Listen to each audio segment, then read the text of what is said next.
Welcome to Start to Finish Motherhood, a podcast for those thinking or already single mothers by choice, just looking for practical advice for navigating life's relationships. When you decide to have children on your own, it doesn't mean that you're completely alone. I'm Aisha Jenkins, and I'm partnering with you every step of your journey. Hi, everybody. I have Nicole, a certified financial planner, who's back with us today to talk about a topic that we're seeing happen a lot across different industries. And it has to deal with what might be considered one of our biggest fears as single mothers by choice, having a job loss, a job interruption, or perhaps dealing with a health crisis that can impact your ability to work. And so I've asked Nicole to come here today to kind of talk us through some ways that you can partner with a certified financial planner during this time. We're going to cover things like what you should look for when you negotiate a job offer, things that you want to check into as you feel yourself going into a health crisis, things that you want to look into as you are considering departing from a job or if you're being laid off from a job. So, for each of these, when we talk about having a village as a single mother by choice, you have village members who are there with you from the beginning. You have village members who are there to support you on the day to day. You have village members who come and go during milestone events. And you also have village members that you can tag in as needed, almost as a retainer. And these are going to be professional people, like having a therapist that you trust, having a strong medical team who advocates for you, having a good, trusted financial planner, having someone that you can go to, or an organization for legal advice. So these are just different parts of the village that we don't talk about as often. And we want to make sure that we have a line on where we might be able to find these people should these events occur. It's not a catastrophe. It is a time where you're hit with something suddenly and you really do want to take a step back, pause, breathe, and really think through your next moves because, as you know, you are thinking about yourself, your kids, and your future. So, for this episode, what are some things that you want to prepare for, and how do you navigate that situation? And so, Nicole and I are girlfriends. We are Black women, and we've had some experiences with the ups and downs of jobs, careers, and things of that nature. And so, what I wanted to do with this episode was kind of go through facing the fear head on, but then also some ways that we can prepare for the unexpected. And then on the flip side of that is that even as we're preparing for the unexpected, there's still things that we want to have on our radar, like life insurance, estate planning, and college planning. So, how do we balance the two sides of life happening and then also preparing for the future? Nicole, I really wanted to wait until we came into this episode to talk a little bit more about what you did when you found yourself at a crossroads. And then how did you prepare to go through that? And then what did you learn in terms of being able to buffer to weather any future storms? Well, first of all, thank you so much for having me back. It's so good to see you again and be in company with you and your audience. I really appreciate it. Money is incredibly emotional, and especially when you're going through a life change, right? That life change could be a myriad of things. The unexpected could mean now you're expecting a baby, you have a job change, or you've had a loss of a parent. Life will life. That is the certainty of things. How do we handle it when life actually happens? Okay, so for single mothers by choice, if you're about to have a baby or welcome a baby into your home, we pretty much know that's happening, right? So let's talk about the thing that we don't have as much control over. In this economy, things are just crazy everywhere. So what do you do if you're facing a layoff, right? We've had some moms in our community encounter layoffs. If you're facing a health crisis, so we're seeing a lot of mental health crises happen in the current state of the world. So let's talk about those two things that I've seen quite a lot happening. We have the emotions around money. Unfortunately, we are seeing a bit more from a layoff perspective that is happening not only here in this country, but it's happening across the globe, right? Especially as we think about how small the world actually is. And so many of us are working internationally these days. So, what do we do to think about how do we prepare for that? I think you talked about it at the top of the conversation, is that we really want to make sure that we have an emergency fund. It's not step one in your financial planning process, but it is one of those really important things that this is the reason why we have an emergency fund, right? An emergency fund essentially is designed for in case lifes. We really want to have at least 3 to 6 months of your salary or your expected salary. Some say expenses. I prefer salary only because we know that your expenses are just a portion of what you're spending. We also know life also wants to get a little Starbucks here and there, or you want to still spend time with the kids. There's still other things that you want to do in life just outside of your expenses. But 3 to 6 months of your salary kind of prepared, set aside in the event that you do need to take some time away from work, or you are laid off, or you're presented with a situation where you have a job change or a career change. Okay. All right, so that's good. 3 to 6 months. And so you said something at the opening. You said that it's not the first thing. No, it's not. So, really, your first step from a financial planning perspective is to always start with cash flow, right? We always want to be mindful of the income that's coming in. What are your expenses that are going out so that we have a clear understanding of how much is actually left over to put towards any additional goals that we may have. And so you talked about it, right? It might be college funding. It might be, spending more for retirement. It could be travel. It could be a number of different things. Everybody's goals are going to be very different, but we want to understand your kind of step one is to review your cash flow. What is your net worth? So your net worth is also what you own, so your assets minus who you owe, right? So your debt or your liabilities, and that is your net worth. And so my job as a financial planner is also to ensure that that net worth continues to increase year over year as we partner together. Okay, so That's the really net kind of step 1. so step 1 is ensuring your net worth. And then step 2 is the your emergency plan. And then the other one is, so what's third? Because in my head, I'm thinking third is going to be those the life insurance is going to be big, the medical insurance, and then college planning. So I'm thinking, is that called a particular category of financial responsibility?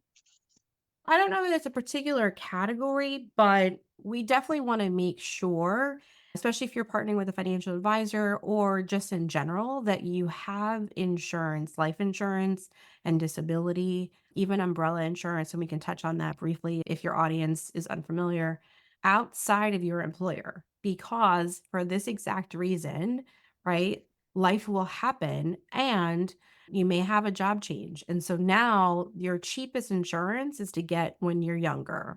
And so it's better to have your own private insurance outside of your employer. One, so that you have your own insurance, you're not relying on an employer.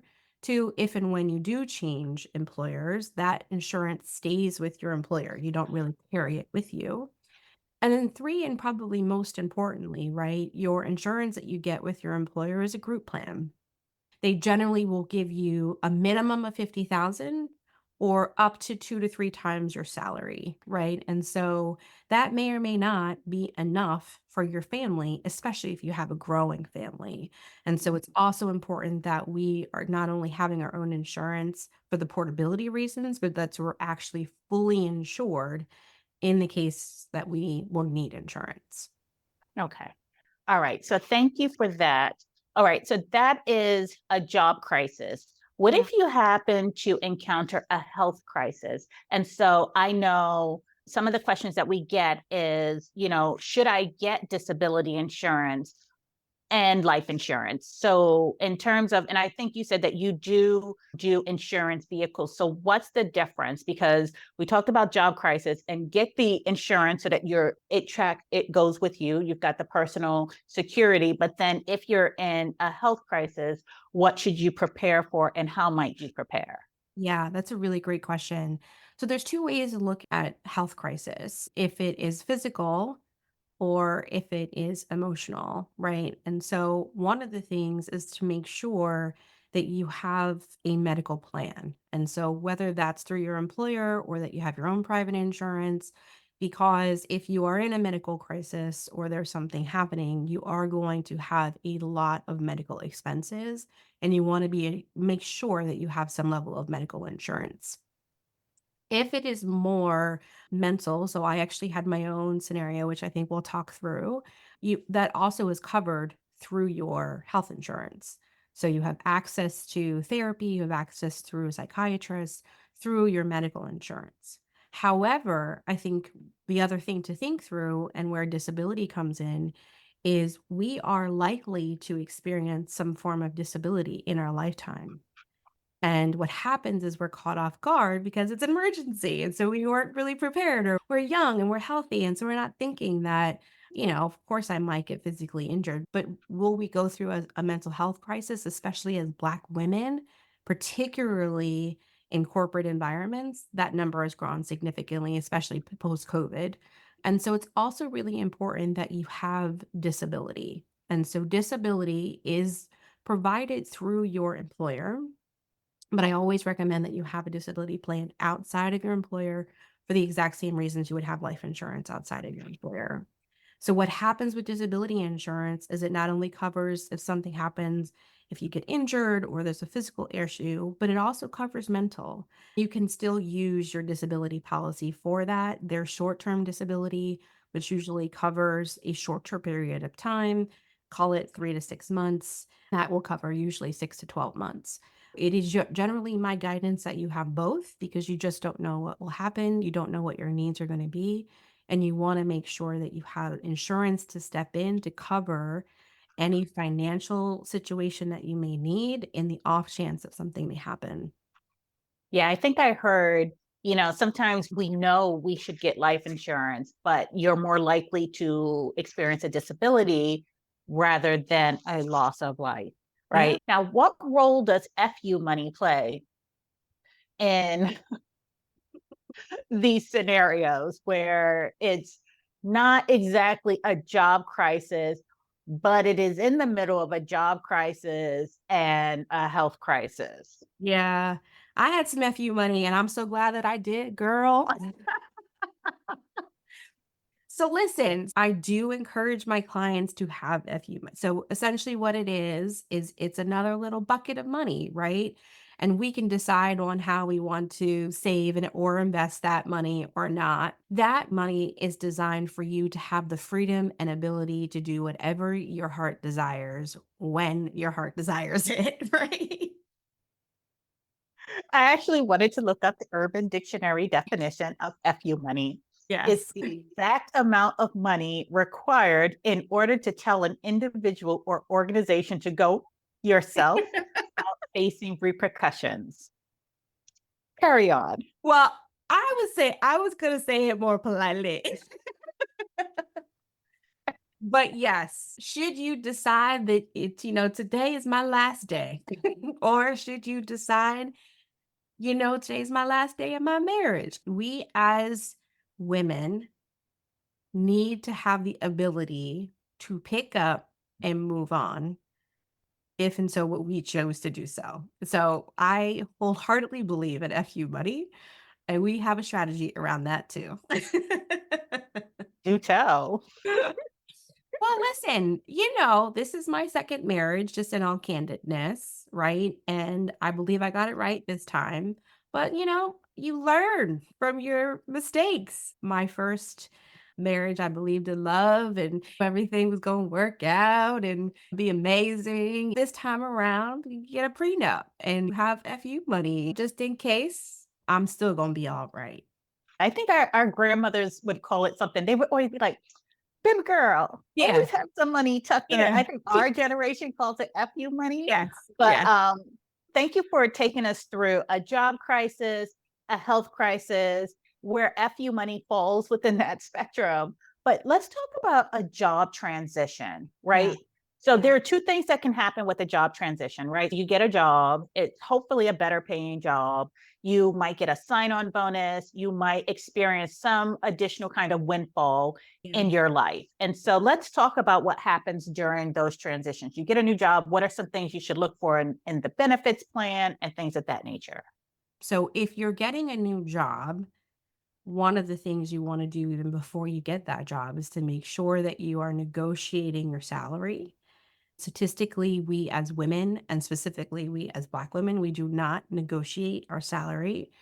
And so that could look like a lot of different things. It could mean your base stays the same, but maybe you get more in stock options. Maybe you get more time off. Maybe you get a tech package, whatever the scenario may be, but you negotiate your time off. If that should come with some kind of windfall, my recommendation to clients is generally don't do anything with a windfall initially. Money is really emotional, especially if you're getting a windfall. Most of us in life don't experience a windfall, so it's a very abnormal feeling. You don't always know what to do with that. My recommendation is generally don't do anything until we can come up with a plan. There may be some taxability issues that come up with a windfall. How many times do you see somebody on what's that show, I Won the Lottery or whatever it Mhm. is? What they went out, they spent a bunch of money before they even got their check, and they didn't know the IRS was coming for 40% of that. We wanna make sure that we're being thoughtful, we're being strategic. Most of us don't get a windfall, and so let's be really, really thoughtful about how you want to position yourself with the lump sum of money that you will receive. And so, what are some other things you should be looking for in your benefits package that a financial planner would want to help you navigate? Yeah, so we talked a lot about medical already. We talked a bit about life insurance and disability. All of that kind of generally is standard inside of your medical package. Some of the other things to think through is making sure that you are taking full advantage of your 401k, at least up to the match, and then decide how much you want to contribute. You want to make sure if an HSA, which is a health savings account, or an FSA, which is a flexible savings account, that's a whole other episode, but just briefly, it allows you to save for medical expenses completely tax free. Um, Outside of that, so kind of going back to if you have a job change, those carry with you. So a health savings account will carry with you. And so it can help step in and pay for some of the medical expenses that you may incur, even if it's paying for therapy or paying for a psychiatrist. So making sure that you fully understand the difference between a health savings account and a flexible savings account.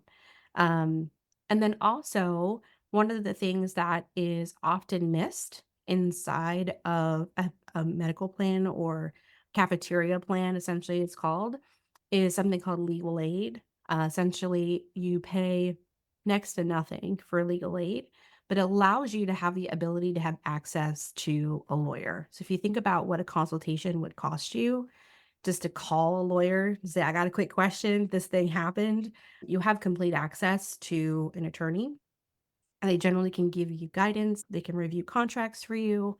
They can, work on your will or some of the other estate planning documents for you.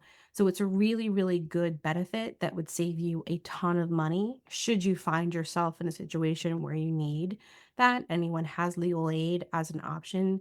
Make sure you have it, make sure you choose it. And especially if you have a contract that you want to have reviewed, even if it's for your home, they can review any contracts for you, and you wanna just make sure that you fully understand that before you sign it. Okay. All right. So, what I took from you is that during the transition period of getting a new job, you want to make sure that you thoroughly go through your benefits package. You want to negotiate your salary first. And then, if you've got a relationship with a financial planner, then you're talking through the difference or the benefits of an HSA and FSA. So, pretty much in understanding your entire total compensation package. Do you calculate things? Is it a quantitative or qualitative assessment? Both. Because everybody values different things. It could mean that if I have little ones, more time off might be Mhm, more valuable to me. mhm, Um, it could mean that your medical benefits are not, and so it's gonna make me cost more money out of mhm, my own pocket to pay for some of the things that I need based on my mhm, medical situation. So it just varies. Everybody's situation is always going to be different, but we absolutely will quantify it in terms of how much are you actually receiving from a compensation perspective? And then mhm. how do you feel about that, right? Does that align with your value system? Does that align with what you were hoping for? Does that make sense for what your next step would look like? If you're fortunate enough to be in a position where you have 2 job offers on the table, then you're running kind of like the same calculations, one for one, the other for the other, and then comparing apples to apples. Yes, absolutely. That's So very common. okay. All right. So before I leave the career transitions, what role does a financial planner play during this transition, right? Because you could be in a situation where you're just like, I don't have enough money, right? It's just like life insurance, or it's just like contributing to your 401k. It's like, I don't have enough money to do that, but it's almost a situation of penny wise, dollar foolish, right? So, what role does a financial planner or having a financial planner during these transitions play? What are you telling your clients during this time? Income, so definitely looking for the job. But then it's also like, what do I do with my retirement in the meantime? What do I do with the college plan in the meantime? So, things like that. So you hit it right on the head. I think just even a broader scope, right? When you think about partnering with a financial advisor, you definitely want to know that, hey, I'm taking kind of the stress and worry from a financial perspective off my shoulders and putting it on somebody else. Our role is to partner with you to understand what your specific goals are, make sure that we have a clear outline and a roadmap to help you achieve those goals. And so Mhm, during life transitions is actually one of the best times to hire someone because, again, money is emotional. And so make sure that you have sound guidance to make the decisions that are going to impact the next course of your life, to make sure that you have somebody that is completely, biased to your situation and can provide you with all of the options that you may not be thinking about. I think the other thing to think about too is peace of mind is however much that's worth to you. One of the values of partnering with any kind of expertise, whether it's a lawyer, whether it's a doctor, is that you have guidance and the peace of mind and saving you the time of being able to do those things yourself, right? Oftentimes people look at a financial advisor specifically in terms of how much money you're going to make me, and that's the value that they kind of put into it. But I'd actually argue I probably make more value in helping people save from making very costly mistakes. Um, because we don't know what we don't know. And again, that's why you pay for the guidance, right? Is because you don't want to make a mistake during these life transitions. You don't want to find yourself in a situation where you felt like I shoulda, coulda, woulda, and had you partnered with someone, you would have had the sound information. So, I do think oftentimes, investments is my specialty. I love getting in the weeds. I'm an investment nerd. I love that. That's where I completely geek out. But I will say that the protection piece is just as critical than making money. Right. I think, Warren Buffett has a really great saying of like, it's not how much you make, but how much you keep. And that yep. kind of speaks to exactly what we're talking about, right? It's like you can make all the money in the world, but if we don't make good decisions and we don't have sound guidance, then we might wind up making costly mistakes. As single mothers, single parents by choice, we're always talking about our village, right? Mhm. What does your village look like? And I think it's at these critical moments where you have the time to assess your village and what you actually need. So I jotted down village can include family and friends because you're definitely going to need them to weather some of the storms. A therapist, definitely, I think both you and I can attest to being big proponents of just having those safe spaces to vent and talk things through, because not just money is emotional, some of these transitions can be emotional as well. And then financial planning, right? Planner, having a relationship with the financial planner. So as you are going through a downturn, which could be a job loss or a layoff, but also an upturn, which could be you get a job that has a sign on bonus, that has stock options, so you want to be prepared. It's kind of like a diversified stock portfolio, being able to weather both ends of the spectrum. And then Yes, legal counseling, right? And so thinking of those people you pull in, you tag them in as needed, but having those relationships already in place kind of makes it easier to weather some storms. And I don't know about you, but I've weathered a storm or two. and if you're comfortable, I'm happy to share my own transition story. Yes, please Um do, because I think one of the other things I wanted to hit on in this conversation is we sometimes when we find ourselves at these crossroads in our career, we pivot, right? And people are like, just start your own business, girl, start your own business. And it's just like, pop the brakes, right? I do want to talk about the nuances and the reality of doing that. It can be an option, but it has to be the right option for you. Absolutely.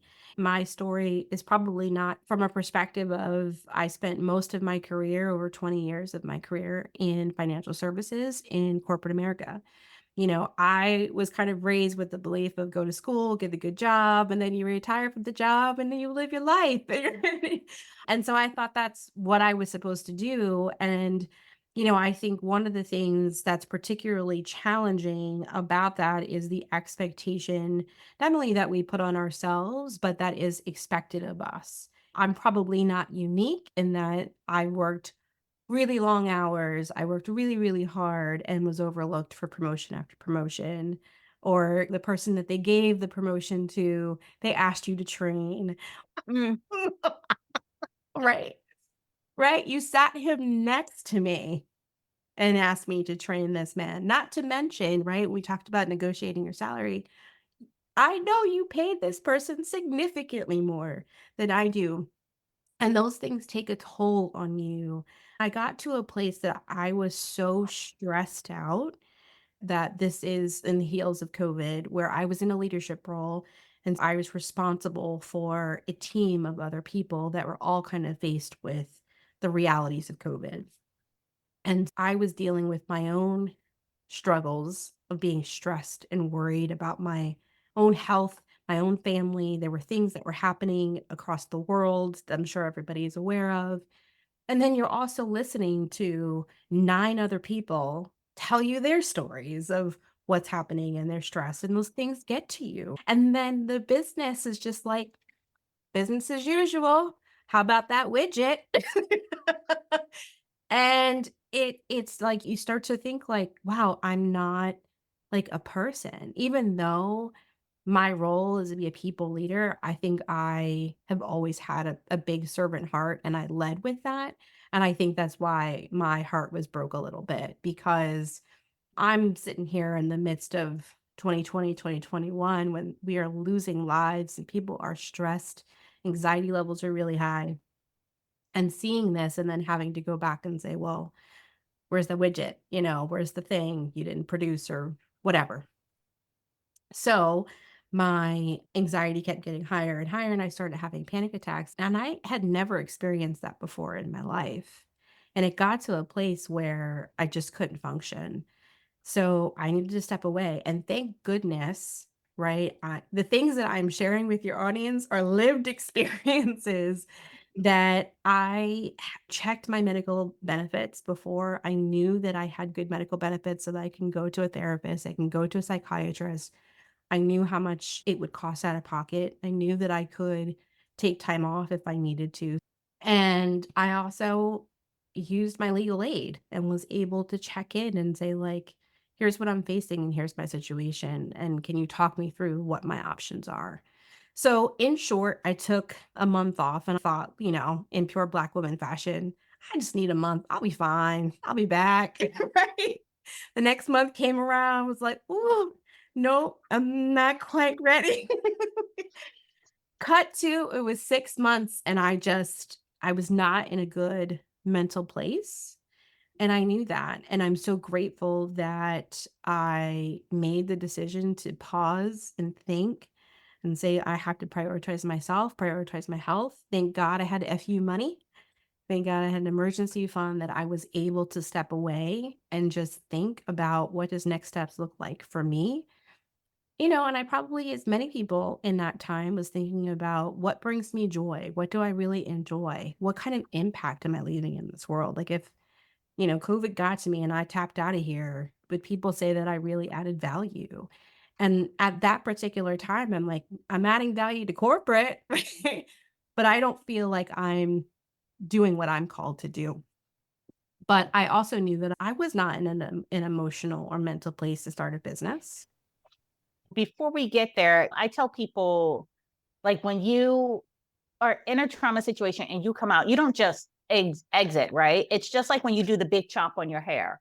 The Mhm. next hair that grows out of your scalp is still going to be slightly traumatized, going to be springy, it's not going to have any curl definition. It takes a few weeks, it takes a few inches of length for that actual beautiful coiffed curls of afro hair to come through for you to shine through. So you actually, as much as sometimes we want to go around the emotions involved in trauma, workplace trauma, life trauma, what have you, you got to kind of go through. And so Oh, that's why it's important to have that support network in that village to walk you through until you can run. yeah, absolutely. I'm so grateful. I had an amazing village. I went to therapy regularly. I went on Mhm. walks. Yep. I did a lot of nothing. I Yep. just praying and meditation. No. Girl, I No. built a whole garden. No. I grew a food forest. I put No. together a gazebo. I put together a greenhouse. I done Yeah. raised these kids. I'm Yeah. like, so whatever. No. Yeah. And like I said, you know what? Like rest is important. And I did. And I rested. And I knew it's like it was time. I was ready to get back to work, but I wasn't in a position where was going to be anybody's boss again. I was not there. But I knew that I enjoyed and I loved financial planning, and I knew that I wanted to get back to doing that level of work, and it is very rewarding to be able to work with clients and help them reach their goals and understand, like, we started from here and now we've achieved, and so I was like, "I miss that. I need to go back to that," but I wasn't ready to start my own. So anyway, I went to a small firm and I took a huge pay cut, and when I say huge, I mean huge, and fortunately I was financially prepared to do so. But I also would encourage your audience to also think about like sometimes your next move isn't necessarily a promotion. Sometimes you need to take a side step or a lateral or even go down.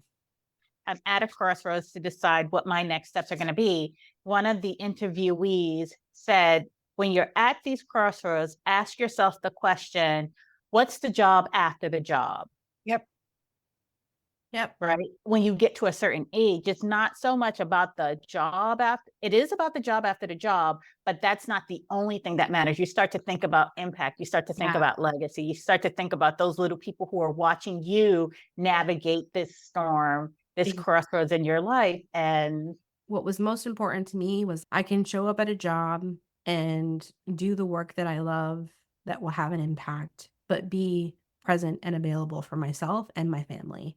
That to me was the highest level of priority. And to your point, like I wasn't worried about anybody's opinion or anybody's thought around what I was doing. It made sense to me. It made sense to the people that needed to know. And so I did that, and I thought I'd be there for a year or 2 because I knew in the back of my mind I wanted to start my own business, but I knew I wasn't ready. So I looked at it as, like, just training ground to say, "Okay, well, what is going well here? And what can I learn? And what are some opportunities?" So outside of the pay cut, I was gaining all of this knowledge and kind of inside scoop and how to run a shop. Well, unbeknownst to me, I got laid off December, like December 1st or 2nd or something like that. The way they described it was I was the most recent hire. We'll leave it at that. All right. So let's talk a little bit about some of the misconceptions of starting your own business and what you learned about yourself, about this Yeah. whole fantasy we have about owning your own business. It can be great, but let's talk about some of the things that are not talked about Yeah. when you become an entrepreneur. Yeah. Well, listen, entrepreneurship, so I have learned in this new journey that I'm on, is not for the faint at heart. So again, you need a village. Like, you need people that you can count on. I'm so grateful to my village. I'm so grateful to my friends that already have walked this road that I can say, how'd you do this? And how'd you do that? Because, if you've been in leadership for any particular period of time, you're very well equipped to run a business. You are all things. You are whatever your specialty is, but you are now the accountant and the tech person and your admin and you are the cleanup. You are all the things. You don't have those people to do these things for you anymore. And so you need to skill up as well. And so you need to make sure that you have the wherewithal to not only say, I'm going to take it all on, but there's areas that I'm just not strong in. And I'm going to have to skill up until I can outsource or hire. That's just an inflection point that you're gonna have to take on. I think the other misconception is that you're just gonna make money and you can write everything off. That is not how that works. You need to have some level of money or something set aside so you can still maintain your lifestyle and pay your bills while your business is up and running. I was very blessed and very fortunate, but even in the run of being able to support amazing Black women with their financial planning, it's still not what I was making even after my pay cut, right? So it's going to take a while. And I would say, whatever your J curve is, if it's 2 to 3 years or 5 years, be prepared that your income is going to look vastly different.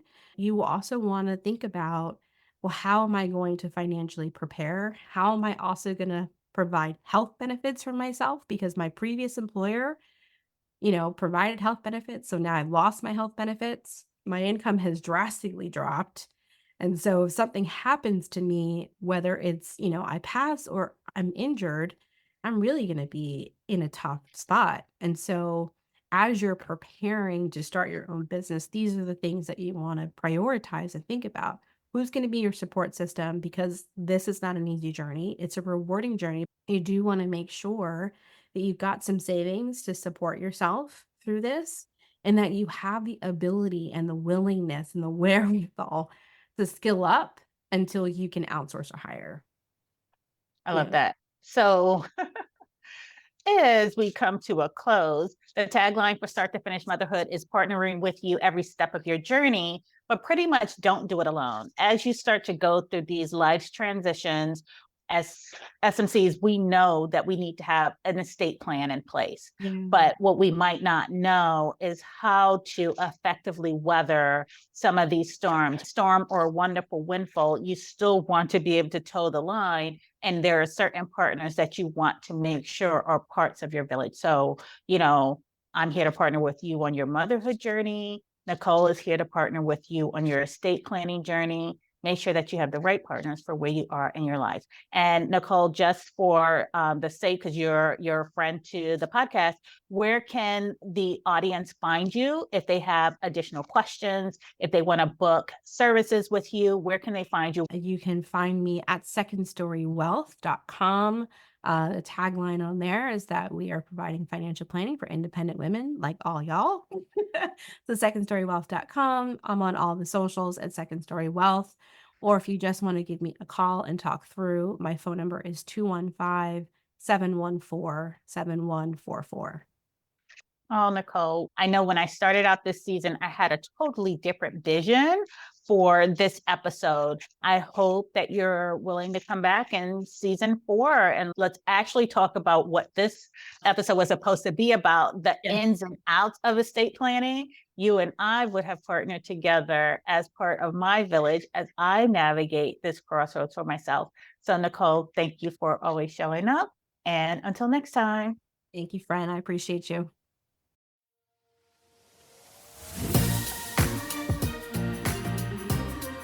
Thanks Thanks for listening to Start to Finish Motherhood with Aisha. If you want to keep the conversation going, follow Start to Finish Motherhood on Instagram or email me at aisha@starttofinishmotherhood.com. If you love this episode, please share it with anyone who's thinking of becoming a single mother by choice, anyone who's already parenting as a single mother by choice and just looking for advice on navigating it all, or a friend or family member who's looking to support someone else's single mother by choice journey. Until next time, bye now.